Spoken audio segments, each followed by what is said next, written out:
Hello, and welcome to not Album Fight Club. I'm your host, Mike Kane, and I am not here with Cody Constantine. It is just me. So, what this is an idea that both Cody and I had back when we first started Album Fight Club. We wanted to have sort of one off episodes where perhaps Cody wasn't available one week, I wasn't available one week, and we just had these things on our mind that weren't exactly Album Fight Club. And so we had this thing known as, at least what I called, sidebar, which is sort of things on the side. It's not Album Fight Club. We're not pairing albums up against each other. This episode we kind of are, or at least I am. And as you can see, there's video, which is something unique and different. We usually just do Album Fight Club through audio. I wanted to try video for this, and I'll explain why that is in a second. So with this one, this first sort of sidebar thing, I wanted to go back to Metallica, which was actually our first episode with Album Fight Club. It was Ride the Lightning versus Master of Puppets. On that episode, I mentioned that I, at one time, was very, very, very into Metallica. They were my favorite band throughout the majority of high school and my early years in college. And at one time, they were just like, they could do no wrong. They were my favorite band. Every other band was measured up to Metallica. As I've gotten older, that's definitely gone down in terms of my views of Metallica and how much I love them. I still do love them. I think certain records of theirs are iconic to like the nth degree in terms of not only metal, but just music in general. And so what this is just giving my general opinions of every Metallica record and actually ranking them from my least favorite to my favorite. Because I got some opinions when it comes to Metallica. I love Metallica, but man, have they done some stupid stuff, at least in my opinion. So the visual element behind this is that actually I own every single Metallica record on vinyl, which I'm happy about, even though some of these records I'm not really that into. But as a person who's into vinyl, it's nice to complete a band's discography in terms of their studio albums, and I actually have with Metallica. So as I talk about each record, I'm actually going to lift it up to give some sort of visual element to it. So we're going to start at the bottom. And I kind of alluded to this on the Ride the Lightning vs. Master of Puppets episode, but now I really want to talk about why I am just not a fan of this record, and I think it's actually Metallica's worst record. And it's not Saint Anger, which is surprising to some people, I'm sure. This is going to upset some Metallica fans, but we just kind of have to talk about it. So my least favorite Metallica record is Reload. I really dislike this era of Metallica. It's my least favorite. I like it even less than I like the Saint Anger era of Metallica. And Reload is the epitome of what I dislike about this era. I'll get to Load here in a bit, but I don't really have that much issue with Load. Yeah, is it my favorite Metallica record? Of course not. I think they've got much better stuff. Do I hate Load? No, I don't hate Load. I think there's some songs on Load that are phenomenal, that are amazing. But my issue with Reload and Load as a collective is that Metallica went into this hard rock direction, which is fine. You know, bands change up their style. I can't really influence them and say, hey, you need to make Master of Puppets every single album, right? That's not going to happen. So, but they go in this hard rock direction, and they just do like so much wrong with it. On Load, less so. But they make so much material that they have enough for 2 full album length releases. And okay, you know, bands do that sometimes. And sometimes they'll release their other materials in terms of, you know, a compilation album or the B-sides of a certain record. Or, hey, we're doing this box set. Here's some unreleased tracks that were recorded during this era. Metallica decides, hey, let's do another full-length album of B-sides. And I'm sorry, the majority of these songs are just straight-up B-sides. They are. Honestly, the only songs I like on this record are Fuel, obviously. I think most Metallica fans like that. The Memory Remains, which has remained a huge live song for them. And Devil's Dance, which I think is actually a really cool song. I like the sort of bass movement with it. I like the vibe of it. I think it's heavy. I think it goes from that hard rock back to that sort of like metal thing that they used to do. And now suddenly on this record, they aren't doing any of that. And then everything else, I'm looking at it and I'm just like, man, I don't really care for anything else. I think Where the Wild Things Are is kind of cool. Doesn't feel like Metallica. I mean, Low Man's Lyric just isn't Metallica. So much of this just doesn't really feel like anything Metallica should have put on a studio record and said, hey, this is our next studio album. Okay, why is all of it sound like it's the stuff you didn't want to put on Load? I mean, again, Load has some tracks I'm not a huge fan of, but the majority of tracks on Load I'm fine with. I love some of those tracks. Here, you'll notice I mentioned the first 3 songs, and then after that, I don't really like anything else. Unforgiven 2 is a great example where, like, is this song really necessary? I'll get to Unforgiven 3. But is Unforgiven 2, did you really have to make a sequel to the Unforgiven? Like, couldn't you just make something else? I think Bad Seed, again, I don't really revisit this album often for obvious reasons. I think Bad Seed is the one with that, like, carnival barker bit in it, and it's just like, what are we doing? What is this? Why? You know, you go from Master of Puppets and you listen to how brilliant that whole album is and the composition of the song itself is, and then you get to this and you're just like, what are we doing? And even the songs that I did like, Fuel, Memory Remains, Devil's Dance, none of them are in like my top 25. Not even Fuel. Fuel's great, but it's not top 25 Metallica material. It's just a record. I just don't like what it is. I don't like what it represents. It kind of feels lazy, honestly, in a lot of parts. Just really, really cheap in many respects. And when I say cheap, I mean just like, you know, I understand it's stuff they recorded during the Load sessions, and I understand it's Reload. It's like Load 2. Why'd you have to make Load 2? You didn't see them make the Black Album 2. You didn't see them make Kill Them All 2 or Injustice for All. You know, they changed it up. And if Load was just Load and that was it, great. You know, move on to, you know, people have issues with Saint Anger, but move on to something else. Do something different. In fact, that's a great segue into something they did different, which was the next album, Saint Anger. Yes, this is not my least favorite Metallica record. Is it any good? No, not really. I mean, it's okay. It's got its moments, but like the thing that this album does that Reload doesn't is that they actually try something different. And yeah, it didn't pay off, right? The snare, the production, the lack of guitar solos, every Metallica fan knows at this point that this album does things wrong. But at least it tried something. And in fact, it gave way to Some Kind of Monster, the documentary, which is one of my favorite documentaries of all time. Probably my favorite band-centered documentary. But this is... it's not great. Frantic. I love Frantic. I think a lot of Metallica fans can agree the one great song on here is Frantic. Some Kind of Monster. I like that song. I think it's vibey. I think it's a head bobber. I like what it's doing. All Within My Hands. It's cool, especially the live versions, the acoustic one they did for S&M 2. That's really cool. But yeah, a lot of this is not really it. Purify, no. Shoot Me Again, Invisible Kid, just songs that are not really great and songs that when it comes to Metallica, I don't really revisit much. But again, what this record does that Reload doesn't is that it tries to be something different. And it's totally different, right? It's a moment where it's totally different and Metallica realized it didn't work and they moved on. Load is a moment where it kind of worked, but it would be much cooler to try something different. And I think a lot of Metallica fans at the time agreed that while some of this is great, a lot of it is not. So let's do something different. And instead, they just completely doubled down by releasing...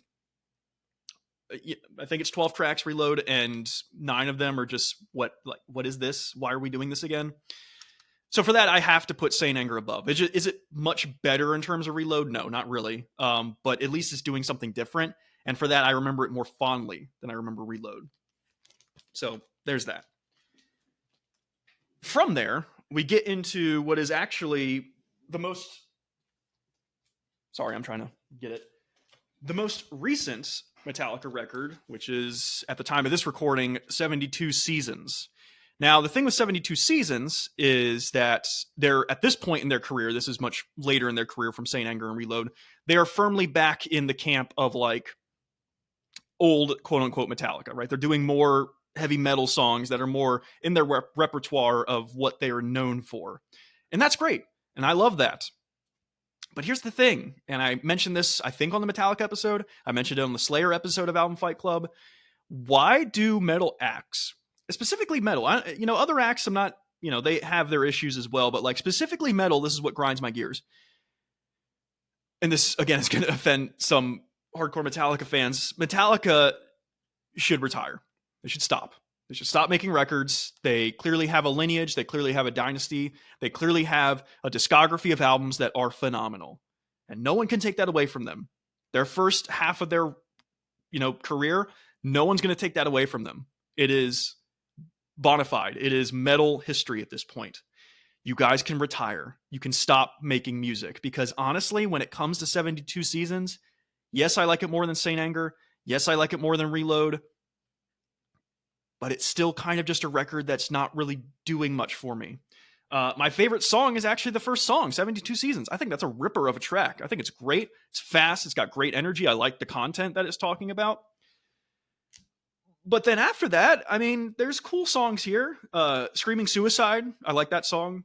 Lux Eterna is kind of cool. Crown of Barbed Wire, I like. Too Far Gone, I think is cool. In Immorta, cool. But notice I'm not saying, Sleepwalk My Life Away, amazing. You Must Burn, phenomenal. Like, it really doesn't bring me back to old Metallica. And I'm an old Metallica fan. You'll see as we progress through this that I generally enjoy the old version of Metallica better. So when it comes to 72 Seasons, if this is your last record, fine. I think that's a good choice. Honestly, I think Hardwired should have been your last record, but you clearly made this one, and I don't hate it. I think it's good. I think it's a good record. But is it really, at this point, do we really need more Metallica in our lives? I don't really think we do. And if people want to revoke my Metallica fan card for making that statement, that's fine. This episode is not about Slayer, but Slayer clearly understood that we should probably stop making music as Slayer. We should probably stop touring as Slayer. And so they did their farewell tour, and they're no longer making Slayer tracks. I'm a huge Slayer fan. I'm fine with that. I can live in a world where Slayer is no longer making music. I can happily and acceptingly live in a world where Metallica stops making music. It's okay. I think we can all accept it at this point. They're old. It's nothing against the guys. They're old. They don't really play the energy that they used to.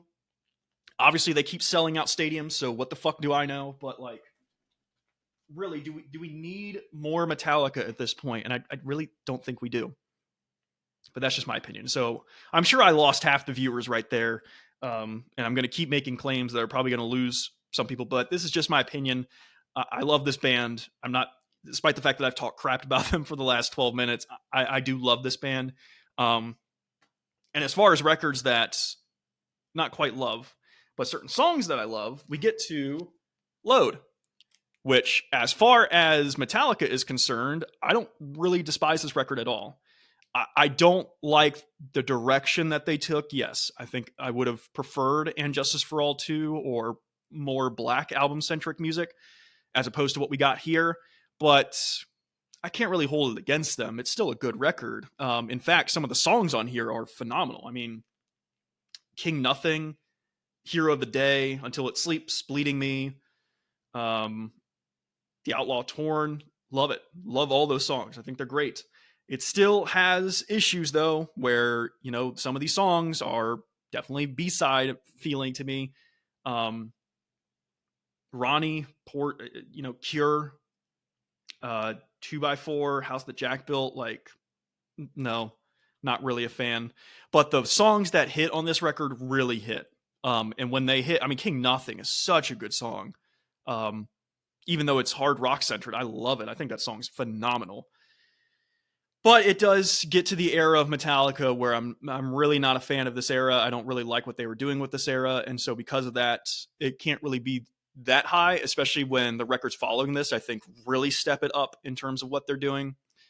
I still like this record a lot. I think it's, now that I'm even thinking about it, I don't know if I love or like this record a lot. I think it's very good. Even that sounds wrong. I don't know. It's here because I think I do like it more than 72 Seasons, just in the moment. But I definitely like the next record way more than this. So it just feels right here. It doesn't feel right to say that I love it, because that's not totally true. But certain songs on this thing I definitely love. So I guess that's why it's at this placement. You can tell I'm definitely doing this off the cuff, but here we go. All right, on to records that I love. So from here on out, these are records that I adore, that I think are really great. And this next one might shock, again, some Metallica fans, but I love Hardwired to Self-Destruct. Now, what I don't love is this stupid ass album cover. Whoever thought this was a good idea, no, it was not. It didn't pay off. Reload has a better album cover. Saint Anger has a better album cover. I don't know what sort of thought process went into the cover of this thing. It's just stupid. It's just dumb. The back is just as bad. It's like this whole like combining the faces together. It's stupid. Like it just looks awful. It looks terrible. However, that does not or should not take away from the songs that are on this thing. I don't know what Metallica took after, Death Magnetic to be like, okay, let's come back with something. They took some sort of substance because, man, did they step it up in terms of like, yeah, the band's kind of getting stale at this point. It's kind of getting uninteresting. So let's figure out what needs to be done. They figured it out. Opening song, Hardwired. Yeah, the lyrics are kind of stupid. The lyrics are kind of juvenile. But the song rips. It goes.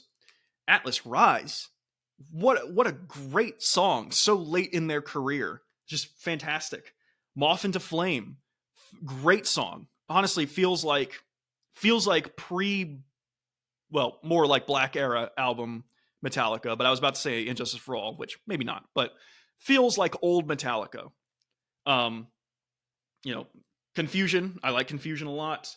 Halo on Fire, I think, is a great sort of like that ballady sort of Metallica of Hero of the Day and Day That Never Comes sort of Metallica. I think Confusion is really great.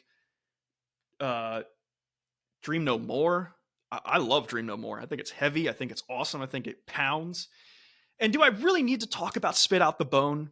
Arguably the best Metallica song since the Black Album, Spit Out the Bone, is like perfection. This is an album where when this came out, I was like, if Metallica's going to keep playing like this, they can keep making music, because something like Spit Out the Bone, you hear that and you just go, oh my God, did they pull the band from the 1986 era and just like say, hey, make a song in 2020 or 2000, whenever this came out, 2017. I'm not that knowledgeable when it comes to this stuff. But yeah, if that was the case, if 72 Seasons was more of this, then keep making music. Unfortunately, 72 Seasons was not. And from that, they kind of started making more generic, more whatever sort of songs. And there's generic whatever songs on here. I mean, Murder One, totally forgettable. In spite of the fact that it's the Lemmy tribute, it's totally forgettable. Man Unkind, Am I Savage? Like, these songs aren't the best, but the songs that are really great on here, especially Spit Out the Bone, like Spit Out the Bone alone puts this above everything else I've already talked about. There is nothing even close on the records I just talked about prior to this one. There is nothing that even comes close to how good Spit Out the Bone is. And, we can have a comment war if you want, but that's just objectively true in my opinion. There's nothing even close. It is by far the best song Metallica's done since Black Era Metallica. I like this record a lot. I like it more than 72 Seasons, which we actually had an Album Fight Club discussion of 72 Seasons versus Hardwire. And since that Album Fight Club and listening to 72 Seasons more, I actually think that Hardwire is just the better song or the better album by a bit of a margin too. So then we get to Death Magnetic. Now, Death Magnetic, yes, it has issues. The production is not the best. In fact, the production's kind of weird in a lot of moments. But what Death Magnetic does is really have Metallica come back to what they need to be. This is this album right after Saint Anger, not right after, because this is like 2008 when they released it. So there was a huge long period where it's like, what can Metallica do next to recover from Saint Anger? And for me, this is a great comeback. I love a lot of the songs on here. In fact, I think I like every single one. Now I'm looking at the track list again. End of the Line, one of my least favorite songs on the record, kind of generic as it goes. Unforgiven 3, I like it more than Unforgiven 2, but again, why do we need to make sequels to the Unforgiven? At least this one's like way different than Unforgiven 1 and 2, where Unforgiven 2 just felt like a direct rehash of Unforgiven 1, like the first take as opposed to the second. But man, the songs on here that go, really go.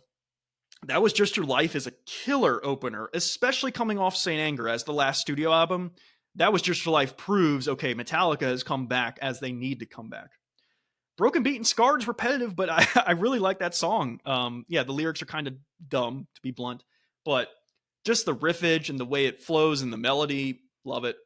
Day That Never Comes, I think we can all at this point say that's like a classic Metallica track at this point. I think we've lived it long enough to where we can say that's classic material. All Nightmare Long, my dude. That song is great. It's awesome. It goes. It's that old Metallica again. It feels great. Cyanide, Judas Kiss, good songs. I like them. They're not my favorites, but they're good. Suicide and Redemption, again, an instrumental track I like a lot. Do I think it's their best? No. But just really liked what they did with this record. And in fact, this is the last record to come out right around the time of Guitar Hero Metallica, which is when I became a really big Metallica fan, was through that game. And you could actually download the entire Death Magnetic album onto that game. And so I've played this album on expert drums on Guitar Hero Metallica hundreds of times. So it's also kind of a nostalgia pick for me. I can't see myself putting this under Hardwired just for how much I've consumed this record and all the other ones that are about to come out. So very much love this record. Now we get into, if you're a Metallica fan, you know there's only 5 records left, and arguably they're their best 5. So the placements of which, if you've seen the Ride the Lightning Master Puppets episode, you probably know what number 2 and number 1 are, which, yeah, they're going to be number 2 and number 1. But as far as 5 through 3 is concerned, where do they fall? For me, at least, number 5, it's the Black Album. I'm realizing now that the light is really reflecting off the sleeves, which is not the best, but whatever, I'm going to keep going. The Black Album, obviously nothing can really be said that hasn't been said about the Black Album at this point. It is certifiably the most important metal record of all time, especially in terms of like crossover appeal. This record just kind of landed Metallica into the stratosphere. And with the tracks on this thing, you can see why. I mean, Enter Sandman is on here. Sad But True is on here. The Unforgiven One is on here. Wherever I May Roam is on here. Literally, so much of this record is just phenomenal. And then you have Nothing Else Matters, which, yeah, I'm not a huge fan of. I mean, I like the song. I'm not a big fan of what it represents for Metallica, but you can't deny how massive that song is. It's kind of sunk its place. It had to be in the top 5. It can't be any lower than top 5. It's the Black Album, right? That's like putting Abbey Road below the top 5 of a Beatles record. It's just so important. It's so synonymous. You can't lower it. But for me personally, as I've stated, what I really like is old Metallica. That's my favorite era of Metallica, is their old 80s stuff. This still has the vibe of 80s Metallica, but you can clearly tell there's a shift. And the shift leads them in the direction that I'm less of a fan of. And so for that, it has to be number 5. It has to be in the top 5, but it's going to be number 5. And even the songs on here that like are the lesser songs are still phenomenal. I mean, Holier Than Thou, Through the Never is a kick-ass song. Struggle Within, My Friend of Misery, The God That Failed, side 4 of at least the vinyl version, those 3 tracks together, such dark material, such a dark place for like Metallica to talk about, and yet it's great. You really connect with it, or at least I do. So I do love this record, but I don't love it. Honestly, I don't love it more than the next 4. So I had to place it at number 5. So what's number 4? Number 4 is their debut, Kill 'Em All. I'm just going to point this out firsthand. I don't know if other Metallica fans have noticed this, but do you see the face? Once you see the face, you can't unsee it. I swear to God. So eyeball, right? There's the eye, and there's the eye pupil, I should say there, and there's the mouth, right? You see the face of the thing. I don't know if this was intentional, but like there's clearly a face there. Maybe I'm going crazy, or maybe I've gone crazy because I've seen this ever once I first saw it like 10 years ago, I never unsaw it. So I've been dealing with this being a Metallica fan for so long. I've had to notice this on the cover, which takes away sort of the coolness of the cover. It's called Kill 'Em All, which is like coming out as your first record, called Kill 'Em All. Just awesome. Just kicking down the doors. It's iconic. It set the whole scene on fire. And if you're a Metallica fan, you know why. Some of the songs on here are great. I mean, the lineup alone of Lars, James, Kirk, and Cliff. Like that lineup, phenomenal. It's like Mark II Deep Purple. It's just a composition of like incredible musicians. But then you get the songs. Hit the Lights, Four Horsemen, Whiplash. My God, Whiplash might be top 5 Metallica songs ever, just for how like ferocious it is. No Remorse, Seek and Destroy, classic. Metal Militia, love Metal Militia. I think Metal Militia is a severely underrated song in a lot of. I think it's one of their best closers. I don't really know what to say about this record that hasn't been said, other than I think their follow-ups, their next 3 records are just objectively better. I just think they are. And so Kill 'Em All, while I wouldn't really take anything off of it or remove anything from it, it's just a record that doesn't quite hit the highs of the next 3. But again, nothing against this record. It's obviously one of the most important metal debuts of all time, perhaps the most important thrash metal debut of all time.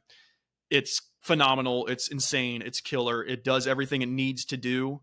It's got no faults. I love it, other than the face, which I hate. I hate the face on this thing. But otherwise, don't judge the record by its album cover, because if you do, you'll have to live in abject misery of seeing that face every time you go to Kill 'Em All, like I've had to live with for my entire Metallica fandom. So this next record, this was actually for a long time my number 1 Metallica record. And as I got older, as I got more mature, I realized that it's really just not as good as the final 2. But that is And Justice for All. Easily my favorite album cover of Metallica's. I actually had a poster of this, the cloth poster that I'm sure some Metallica fans know what I'm talking about. I had that cloth poster hanging in my room for a decade, probably, before I finally took it down. I love the album cover. So provocative, so suggestive, so phenomenal.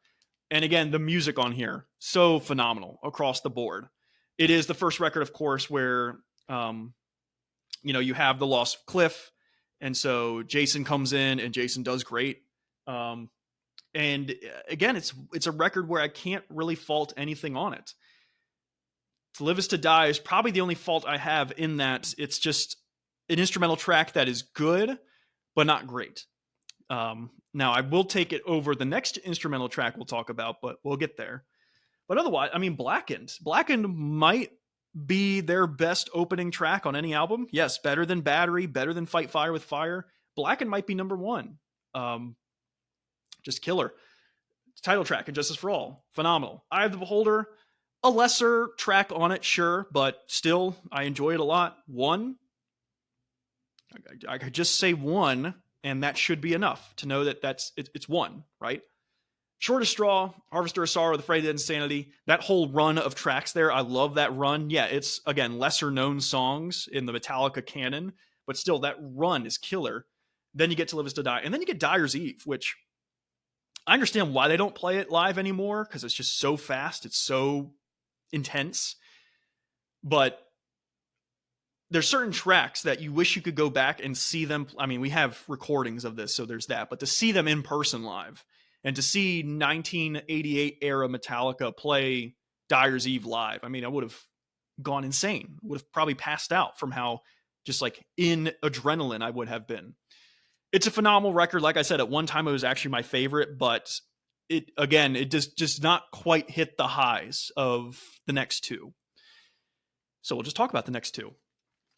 If you've seen, or rather, if you've listened to the album Fight Club episode Cody and I did on these next 2 records, you already know what's going to happen here. But I figured I'd just talk about them a little bit more since we recorded that episode. My opinions haven't really changed that much. In fact, they really haven't changed at all. But you might as well just talk about them because they're just so good. Number 2, Ride the Lightning. For a lot of people, they're number 1. There's no real argument I can say against that. If it's your number 1 Metallica record, I totally get it, dude. It's Ride the Lightning. It's phenomenal. God, just everything about this, except one thing. Everything about this record is so great. Even Escape, which we talked about this on the Album Fight Club episode.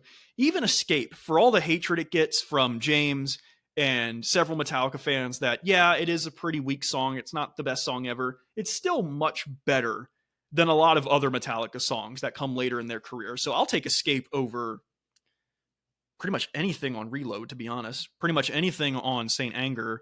a lot of stuff on Load, a lot of stuff on 72 Seasons. It's great, even though it's like the weakest song here. But my actual least favorite song is Call of Cthulhu, which I still stand by is the weakest Metallica instrumental track. Yes, I like it. Excuse me. I like it even less than To Live Is to Die. I like it even less than Suicide and Redemption. Call of Cthulhu is just so repetitive. It's so, I'll say it, it's so boring. It's a boring song. It should not be 8 minutes long or however long it is. Shave 3 minutes off of that and you're good. It's fine. You could have done it, Metallica. So you might hear that and go, oh, Call of Cthulhu, you don't like that song. Well, then why not put Injustice for All above it because you liked every song on Injustice for All? The problem is the highs on here are just so much higher. Fight Fire with Fire, Ride the Lightning, For Whom the Bell Tolls, Fade to Black, Trapped Under Ice. Creeping Death is on this record. And Creeping Death is still probably, it's probably my favorite Metallica song. There's one other song I would consider that might be in contention for that, but really at the end of the day, I think Creeping Death is my favorite Metallica song. And it's on this record. And because of that, you kind of have, at least I have to elevate it a bit. But it's not quite number one. Of course, number one, if you know your Metallica, if you listen to the Album Fight Club episode, you know number one, of course, is Master of Puppets. It's one of those like biblical level albums where like literally nothing on here is bad. Not a single second on here I would take away. I don't really know what to say other than that it's just perfect. I mean, Battery, Master of Puppets, the song Master of Puppets. I went off on the episode. I'm not going to go off again. All I'll say is Master of Puppets is quite possibly one of the greatest metal songs ever recorded. The Thing That Should Not Be, Welcome Home, Disposable Heroes, Leper Messiah, Orion Damaging. I just ran through the songs because I don't need to explain to you how great these songs are, only if you haven't listened to it. If you haven't listened to this record, go listen to it. If you have listened to this record, again, I don't really need to explain why this is great. You know why it's great. It's so clearly obvious when you listen to it why it's great. It's not an album, I totally believe this. It's not an album you need to listen to and listen to a couple more times to get. I truly feel that any fan of metal, who's like an actual fan of metal, not just kind of like, oh, I like metal. Like you're a fan of metal and you listen to this record. And I can only imagine that the first time you heard it, you got it. It wasn't hard to dissect. It wasn't hard to understand. Once you heard Master of Puppets, you just knew it. You just understood why it was great and why people love it and why I love it. If I could just speak briefly about Orion. Orion as a song, as an instrumental track. It's so varied. It's so beautiful. And yet on an album that is so heavy, you get this Orion track, which the middle section is so like classically composed. It's something, I think I said this on the episode, it's something if Mozart and Beethoven were writing at this 1986 for this record, but if they were writing at that time period, or was it 80, I think it's 86, they would have written that middle section of Orion. They probably would have done something like that. And it really speaks to the level of performance and musicianship on this thing. Again, anybody who says Ride the Lightning is their favorite Metallica record, I totally get it. If they put it at number one, I get it. But for me, I just can't not put this at number one. I can't not ignore how I feel about this thing. And how I feel about this thing is that it's literally not only Metallica's best record, not only one of the best metal records of all time, I literally think it stands in reason to be considered one of the greatest pieces of music and art of all time. It hits that level. For me, at least. Of course, people can disagree with that. There's a lot of people who don't like Metallica, and I don't really understand why, unless they've only heard Reload and Saint Anger, then I get it. But even people who aren't really into metal music, my partner, for example, she likes a lot of the stuff on Master of Puppets because it's just so undeniably good. You can't really look over it. My father, he loves Master of Puppets. Now, more heavy music than I'm into, he doesn't like, but as far as metal is concerned, Master of Puppets, he'll listen to that every day. And it speaks to, at least for me, the earlier portions of Metallica, which were really the standout. And obviously, a lot of Metallica fans agree with that. That's not really a point of contention or controversy. But honestly, I don't really understand how people can't like early Metallica or understand why early Metallica is great. Later Metallica, I totally get. Everything Load and On, I can see it. Everything Black Album and before, Are you really going to tell me that's bad music? And if you are, I would love to have the conversation with you so I can try and like let you see the light, because you can't really mess with it. So that is my brief opinions and my brief ranking on Metallica as a band and their albums. There are certain pipeline episodes of Album Fight Club where we might talk about them more. I really like the idea of load versus reload, even though I made it abundantly clear right now which one I would choose in that ranking. Hardwired versus 72 Seasons. Again, I made it abundantly clear why I think Hardwired is just a better record, but I think on a track by track basis, there might be something there to like discuss and consider. So maybe in the future we'll do that. But for now, that was just my brief ranking. Thank you for watching. Thank you for entertaining me while I literally ranted about Metallica for 30 minutes. It was just kind of something I had on my mind, something I wanted to get out there. So thanks for listening and or watching in this case. And look out for more sidebar content to come in the future. But until then, we'll see you around.